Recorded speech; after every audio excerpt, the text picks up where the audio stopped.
Welcome to the Bucher and Friends podcast, co-starring 10-year NBA center Ryan Hollins. Couple pump fakes, leans in, shot blocked by Ryan Hollins.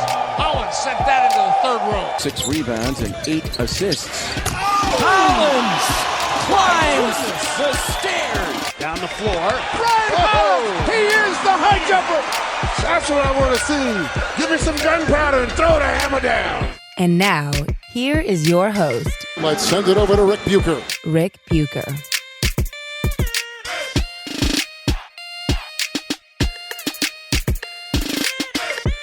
Welcome to another episode of Bucher and Hollins, subsidiary of Bucher and Friends, part of the United WeCast Network. I'm Ric Bucher. You can see me on FS1. You can read me on Bleacher Report. You can follow me on Twitter at Ric Bucher. He's Ryan Hollins. You can see him on ESPN, NBA TV, TNT. If you have a TV, you're going to find Ryan Hollins on it. You can also follow him on Twitter at the Ryan Hollins, and on Instagram it's simply Ryan Hollins. All right, so we have had multitudes of blowouts, and we've now had 3 in the 76ers Raptors series, 2 of them belonging to the Philadelphia 76ers. I believe we were in concert, Ryan, in thinking that Toronto was going to win this series. Do you still feel that way after what we've seen through the first 3 games? I think I'm going to have to stick to that. You don't sound very confident about it, though. You don't feel good about it. No. I mean, these two teams are really evenly matched. Toronto's clearly deeper. Toronto doesn't have chemistry in their favor. Somehow they're playing in a better system than Philadelphia, or Philadelphia just seems to have odder players. Arguably the best big man we've seen in a long time. Ben Simmons, a 6'9" point guard who can't shoot a lick outside of 5 feet from the basket. And then you throw Jimmy Butler and Tobias Harris somewhere in the mix. So it is really hard to gauge Philadelphia, but I have to credit them. They've played together. They've moved the basketball.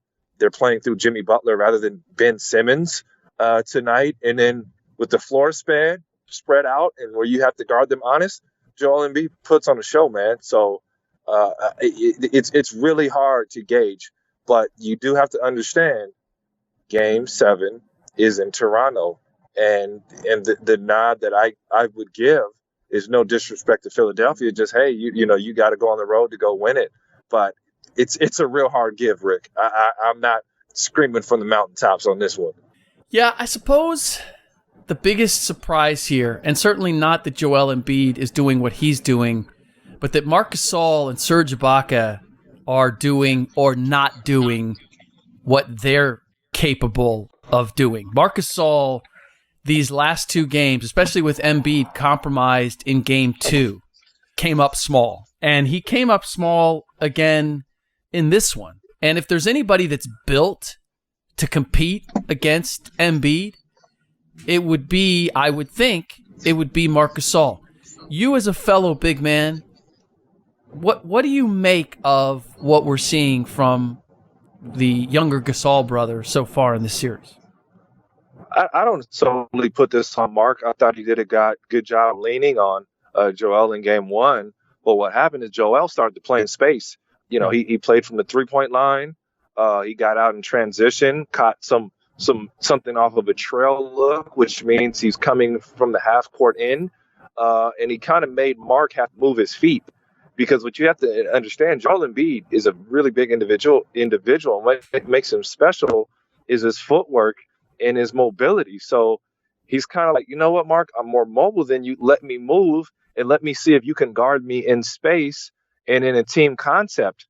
So now you got Joel Embiid actually playing in a team concept. It's a lot harder to guard than just saying, okay, post up, your turn, my turn basketball, where one guy takes a shot and there was no plays, there's no movement, there's no flow. So I don't think I can necessarily just put this on Mark.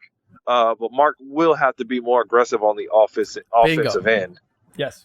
I mean, that to me is, and look, they've got a lot of mouths to feed at that end. Kawhi Leonard and Siakam certainly get the lion's share, and Kyle Lowry's probably after that as the 4th option. I'm not expecting him, to be putting up 20-some at all, but he's been in single digits every single game to this point. And there has to be more. I feel like he has to be more aggressive in key moments against Embiid. But Rick, I blame the strategy though, because Mark is a guy who's going to make the correct play every time. Yeah. And you have to play through him, similar to Nurkic. To me, he's the first, not Jokic, not Nurkic, Jokic. He's the first Jokic, kind of the big man that plays from the high post, dribble hands off, shot fake up and under. He has a style of game. And I don't see, I like what Kyle Lowry does, but Kyle Lowry's just tough. He's not a clear-cut point guard. Right. I would run my offense through Mark, and I feel like that's an adjustment that gets you more bang for your buck if that's what you're asking for out of him, or at least playmaking. What about the fact that Philadelphia has dominated the boards? Do you expect that? Would you? I know they've got a size advantage in the backcourt. Ben Simmons automatically gives you an advantage, but I don't know that it should be as dominant as it should be. I'd be honest, the energy that the Raptors played with in Game 1, I have yet to see again in Game 2 or Game 3.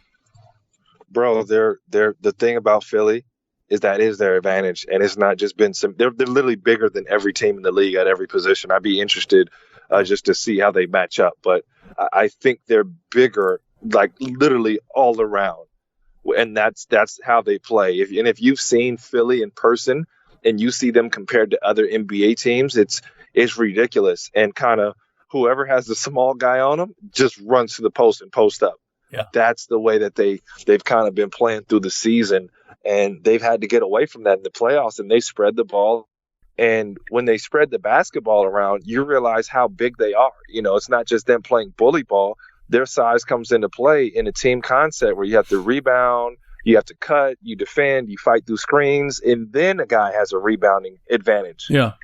I just didn't expect that to be as much of an advantage against Toronto, because I look across the board. Danny Green's not a small shooting guard. Kawhi Leonard has size. Pascal Siakam has size. Gasol has size. I just feel like it shouldn't. I hear you on Philly's size against most everybody, but I feel as if there's a team that should be able to at least minimize that impact, it would be Toronto. And yeah, but Rick, though, it's an advantage when they play the right way, because Danny Green and their backcourt, Danny Green and what do you call it, Kyle? They're small. Those are the mismatches right there. But I do agree, Pascal, Kawhi, Mark, those guys all match up. Mark is not the most athletic anymore, and nor was he ever. Yeah. And it's just interesting. Joel has kind of the footwork to keep up. It is. It is interesting where they are. Okay, one of the other things that I wanted to get to with you is, before we leave this series. So what adjustment do you see? Actually, before we go to the adjustment going forward, Siakam also hasn't been the same since Game 1. He was dynamic in Game 1.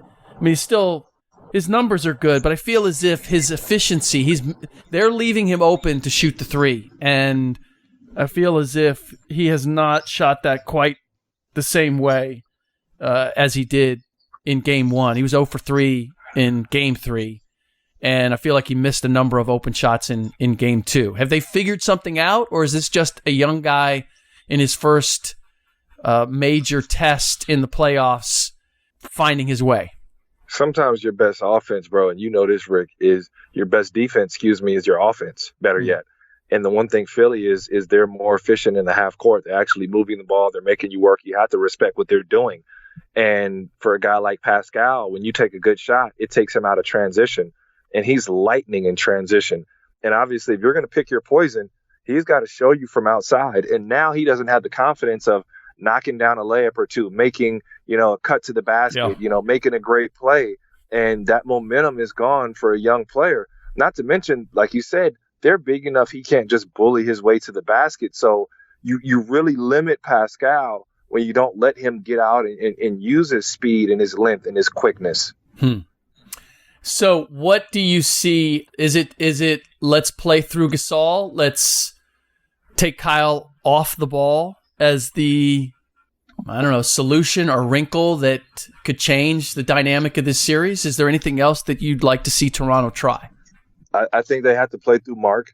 Mark's good enough to where he'll make the passes. And I don't think that's necessarily just taking Kyle off the ball, but Kyle is a good off-ball shooter. Maybe he enters the ball to him and plays kind of the Mike Conley role, or you see some pick and roll between Kawhi and Gasol, and Mark doing more than popping, because right now he's just popping for 3-pointers, which doesn't put the same pressure on the basketball that he's actually used to having or doing. And then just flat out, they're gonna have to play hard, man. Yeah. So there's nothing that monumental that has happened until Toronto loses this next game. So tomorrow is obviously a must-win for Toronto, and they win that. We just got a good series on our hand, and like you brought out yesterday, I will give you the credit. It's not as glamorous as we'd like because we don't have the same drama in the series. Every game has essentially been a blowout. Yeah, and I believe that a big reason for that in the number of these series is it's a result of the 3-point shot.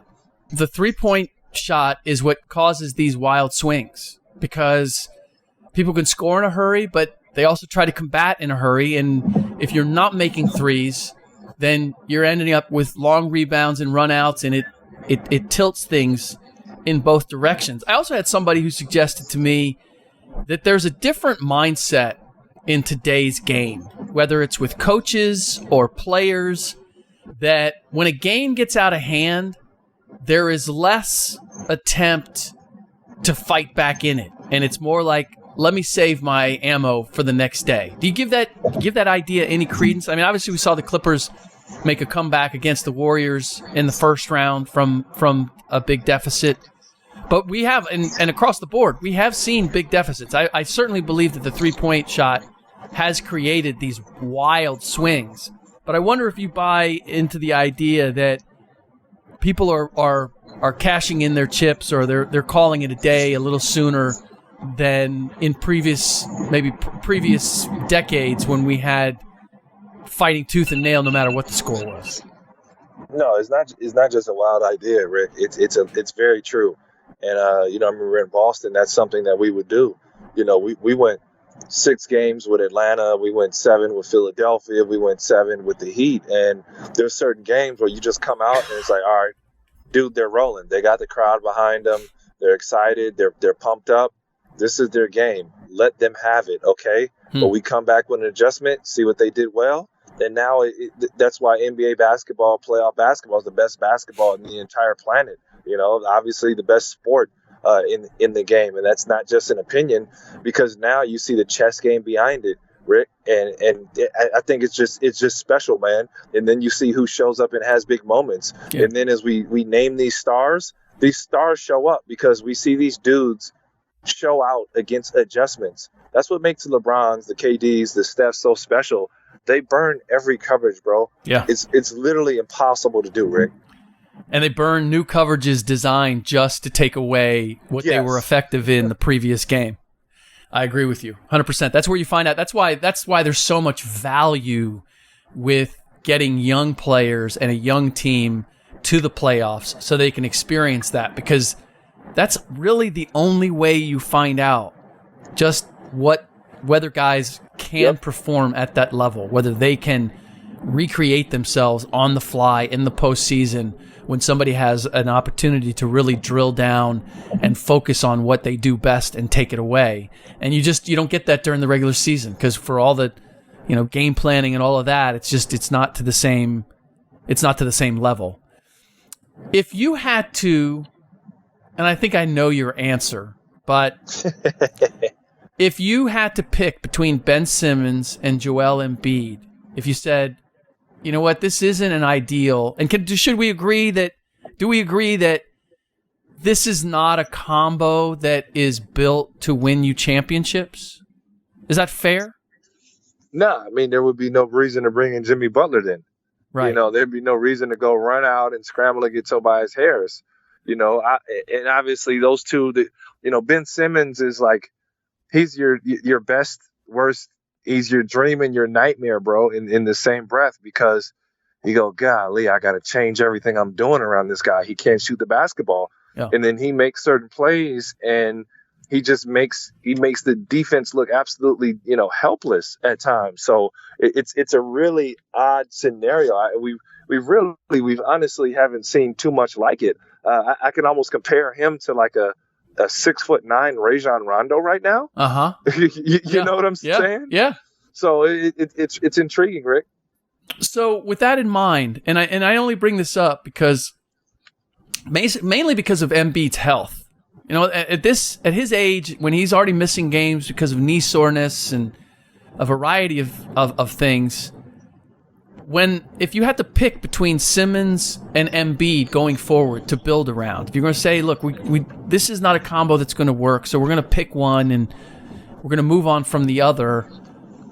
Is it a no-brainer that you go with Embiid, or is there some consideration if you knew everything possible about Embiid's physical future?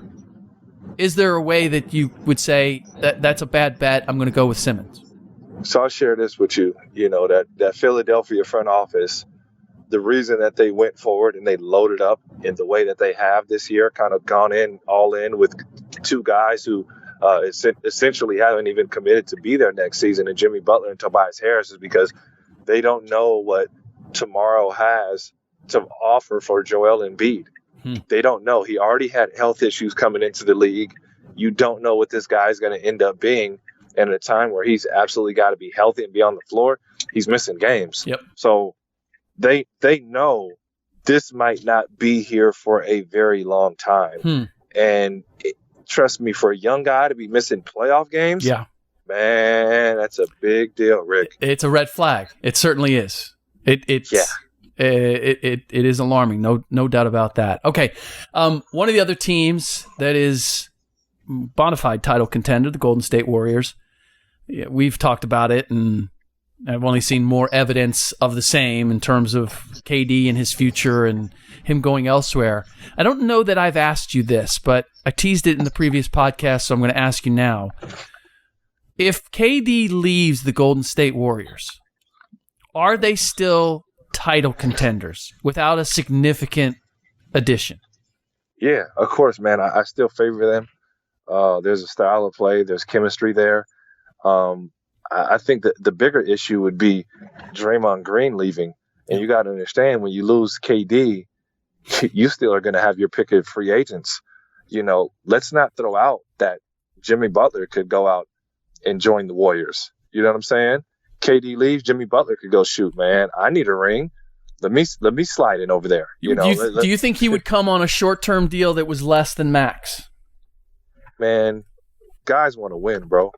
And well, I know that, but Jimmy's the guy who had the list of Brooklyn, New York, Lakers, Clippers, which tells me that market and all of those teams having cap room for a max salary.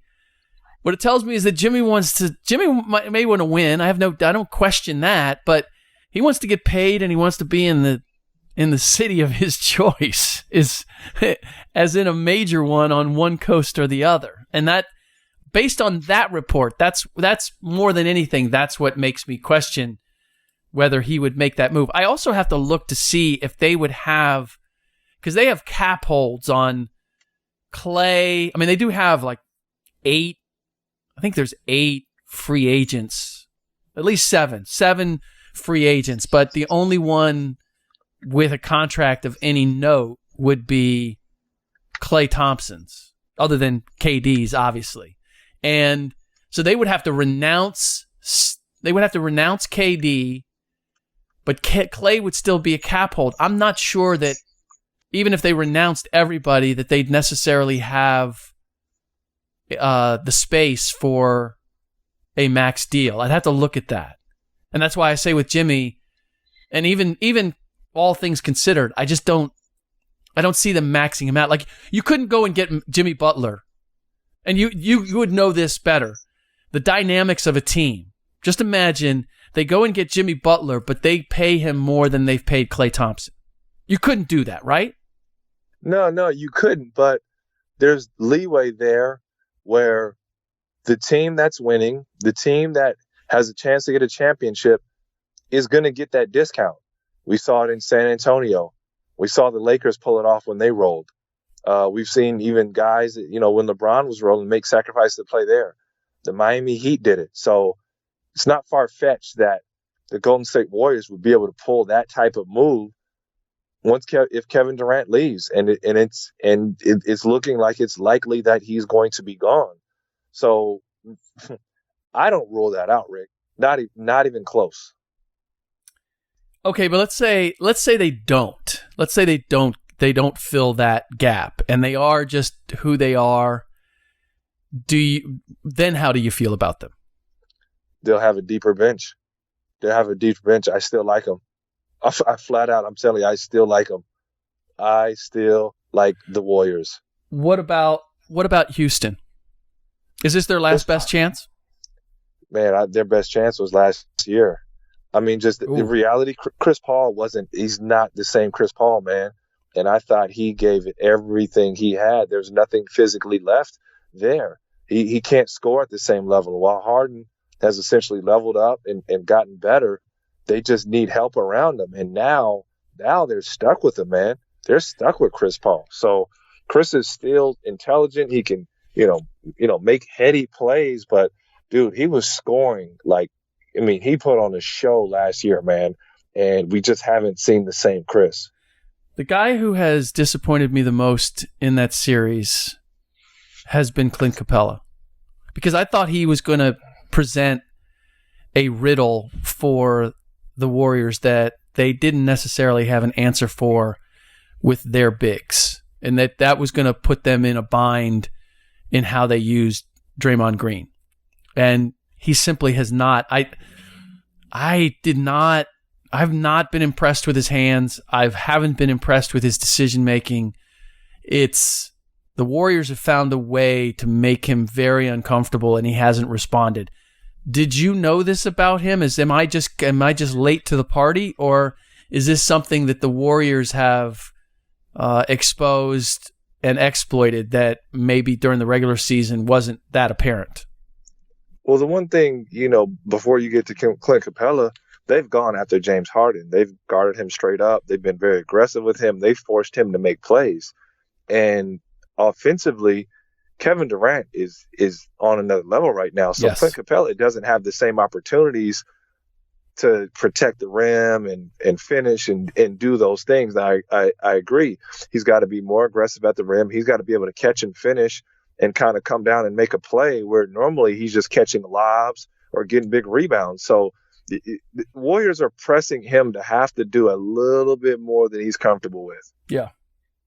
No, I think that's exactly right. By the way, the Houston Rockets and their cap situation, they have, I think it's almost like 65-70% of their cap is tied up with James Harden, Chris Paul, and Clint Capella for the next 2 years plus. That's tough. You look at that. Clint Capella doesn't bother me as much as Chris Paul because at least he's still young, he's active, and he's a real instrumental piece of what you got going.